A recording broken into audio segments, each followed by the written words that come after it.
Hi everybody, I'm Jack the Rambling Raconteur. I hope that you're doing well. I hope you're having a great week. It is Tag Tuesday. It's time for a book tag. And now that the school year's finally started, we're a couple of weeks into it. Things are going pretty well. I have the energy to jump on that Euro rail. So this is going to be the Interrail Euro rail tag. It was originally created by Mark from Booktime with Elvis, who was kind enough to tag me in his video, which I'll link in the description box below. But let's jump on this train. We begin our journey in London. Dr. Johnson said, when a man is tired of London, he is tired of life. For there is in London all that life can afford. What book can you read, reread, and read again and again throughout your life? Well, one would be Possession by AS Byatt. I love this book. I love the characters. I love the inquisitive nature, the way that they're making these literary discoveries in the libraries, including a library in London. But I also love the poems, the Victorian poems that Byatt created. Lending this, verisimilitude, but also very intentionally postmodern style to the book. And I just find it absolutely fascinating. I enjoy both Christina Rossetti and Robert Browning's poetry, and those are two authors who Byatt, sort of takes from as inspiration. The other, though, would be the great histories from Herodotus. Herodotus is curious. His tangents and digressions just wander, and yet are just as marvelous as the epic, and in his mind, utterly captivating Greco-Persian Wars. So those are two books I can always reread. Up next, Sherlock Holmes lived at 221B Baker Street. Have you ever visited the home of an imaginary character, and if so, whose? I have not, but I will say this. In Angels by Denis Johnson, he has many scenes set in Phoenix, Arizona, specifically in a neighborhood where I taught for 6 years. And so I know those streets very well. I know that community very well from the 2010s.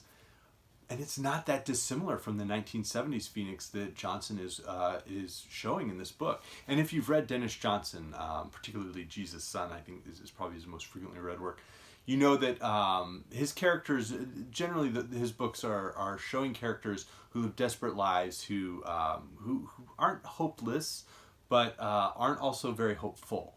And this book in particular feels like a Stephen Crane in the post-Vietnam era. And so I know these streets, too well, I should say. Up next, Harris asked me if I'd ever been in the maze at Hampton Court, from Jerome K. Jerome's great 3 Men in a Boat. Have you ever been lost in a book, and not in a good way? Did you completely lose the plot and not have the slightest idea of what was going on? Please give an example. Well, why not take a swing on Foucault's Pendulum by Umberto Eco? I first tried to read this when I was 22, and I was staying with my grandfather who was having some health issues, and so I would read at night, to give him his medication. I'd stay up and read. And this was one of the books I tried to read and utterly failed. And then tried again a few years later and failed again. But Jason Harrigan did a great read-along about a year ago and finally made it through. And it wasn't so much the plot. It was just that the references are unending in a way that surpasses even Herodotus. But I was very glad to finally finish it and to see how it connects and to see what it means and what it's capable of. Let's see. You head to St. Pancras and board the Eurostar to Paris, and within a couple of hours you arrive at the Gare du Nord. The Père Lachaise Cemetery is on your itinerary. Have you ever been there? Or have you ever made a pilgrimage to any literary site? I have never been there. I don't know that I've ever made a pilgrimage to a literary site, but I will say that when my wife and I were in Florence on our second anniversary, we did stop by the street where Dante's family's house was. I believe the house itself no longer exists, but they have a little plaque there to identify where it was. And that was a wonderful trip. I will add that in terms of other literary sites, and then it goes on to historical sites, if we consider, the 12 Caesars by Suetonius as literature, which I do, I've been to Rome. I've been to the Roman Forum and the Pantheon, which is fantastic. I will add that growing up here in Arizona and spending a lot of time hiking, running cross country and stuff, I have been to the Colorado River in Yuma, where the infamous battle occurs in Blood Meridian by Cormac, McCarthy. And I will add further, in terms of an interesting literary site, Some people, love to read about the gunfight at the OK Corral and Tombstone, but the Earp Vendetta ride, which took place around the Tombstone area, along the San Pedro Riverbed, in the Chiricahua Mountains, and in the Dragoon Mountains, and all sorts of areas around there. I've spent a lot of time hiking in those areas as well, and that area, that desert area, is still what it was back in 1881 and 1882, and so it's interesting to get in those spaces and see that so much of it has not changed, rather than Tombstone itself, which is this bizarre tourist trap ghost town. And then the other one was, what are some of the best historical sites you have visited? Well, those, but I will add that here in Phoenix, there are like weird little things that are really amazing. One of those would include the Santa Rita Meeting Hall, where Cesar Chavez would lead and plan his Chicano civil rights movement here in Phoenix. And that is south of downtown, in an area where my wife and I used to live. We lived there for about 15 months. And so when I would go on runs and stuff, I could run through those neighborhoods and run through, some of the places where people who had really, stood up for something spent a lot of time. So that was cool. Here we go. Gertrude Stein famously said, "America is my country and Paris is my hometown." What is your country? What town other than your own have you felt at home in? I live in the United States. What town other than your own have you felt at home in?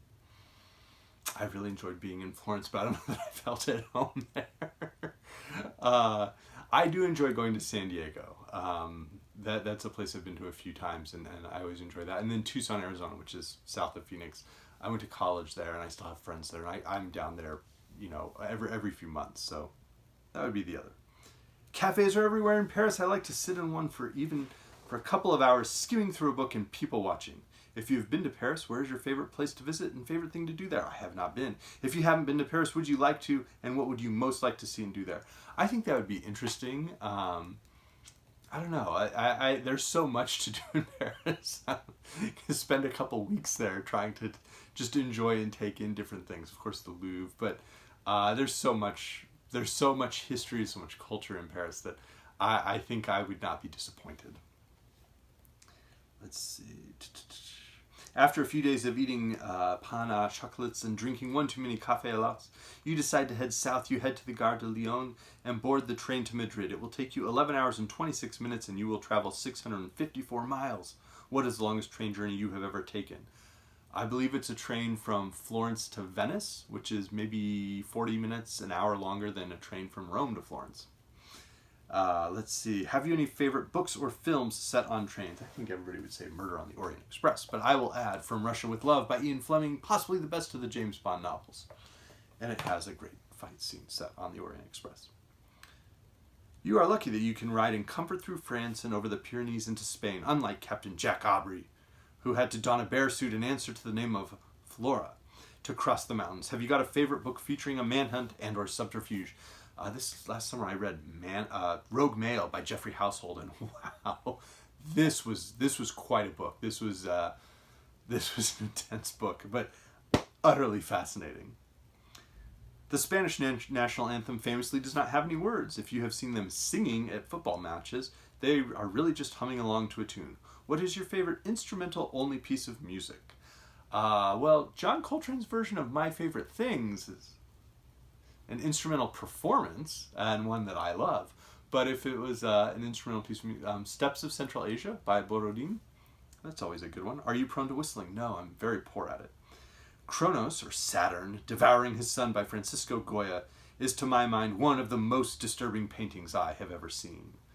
You can see it too if you visit the Prado Museum in Madrid. What is one of the most disturbing books and or paintings you have seen? Well, I've seen a couple of things by Caravaggio. Those are always a trip. In terms of books, I read The Decapitated Chicken by Horacio Quiroga last month, and that was horrifying. Just absolutely brutal and horrifying. But I'm currently reading Dead Girls by Selva Amada, and this is a book that may surpass part 4 of the part about the crimes in Roberto Bolaño's 2666. It is It is by an Argentine writer, and she is exploring a very comparable type of passage where she focuses on 3 specific crimes involving the murders of younger women, and one's really even a teenage girl, and does it from a point of view that really is grasping the horror at an even deeper level than Bolaño did in 2666, which I didn't know. That to me was a real touchstone. So this, quite possibly within a week, this will be certainly on that list as well. Now, watching Kronos having his dinner has given you an appetite. Really? So you repair to a restaurant to try Spain's national dish, the paella. If I were to visit your hometown, what restaurant would you take me to, and what would be the dish you would most recommend? Well, Ocotillo is a fantastic restaurant here in Phoenix, and one of the dishes I would recommend, they have these enormous spare ribs. We joke that they're brontosaurus ribs, and they have barbecue sauce on them, but the barbecue sauce includes a little bit of the chocolate mole sauce from Central America. It's fantastic. The French fries that come with it have cilantro and lime on them as well. But of course, we could always hit food trucks. We could hit some Sonoran style fast, Mexican food like Federico's. It's great. Get some great burros and such. What else would be really good? Lolo's Chicken and Waffles. Get some soul food. Or the offshoot of Lolo's, Monroe's Hot Chicken, and get a Nashville hot chicken sandwich. So all of these are great great restaurants. If anybody's ever in Phoenix, let me know. I'm more than happy to direct you to all the wonderful places. We will pause in our journey for now, but if you have enjoyed it up to now, we will continue in the near future, and I hope to continue it next week. Please tag some people, and feel free, as always, to add or edit. I'm very late to this party because of work, but let me know if you read any of these. Let me know where I should go in Paris. And again, I hope everybody's doing well. Thanks. Bye.